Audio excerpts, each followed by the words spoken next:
Hey everyone, today I'll show you how to download data from Airtable step by step. First, navigate to and open the base containing the data you want to export. You'll see your bases listed on the Airtable home screen. Just click on the one you need. Once it opens, you'll see your tables and views displayed. Next, click on the table you want to export from the left sidebar. Each table in Airtable needs to be downloaded separately, so pick the one you want to start with.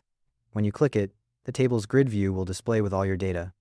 Now, take a look at which view is currently visible. This is important because whichever view you're looking at is the one that will be exported. You'll see the view name displayed at the top of the table next to the Hide Fields button. If you want to download all records from the table, make sure the view you're exporting doesn't have any active filters. If there are filters applied, only those filtered records will be included in the download. Once you've confirmed you're on the right view, click the down arrow icon to the right of the view name. A drop-down menu will appear with several options.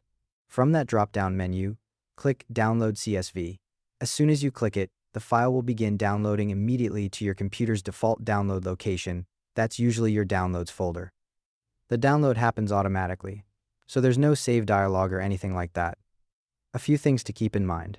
If you have multiple tables in your base, you'll need to repeat this process for each one. There's no way to export an entire base as one file.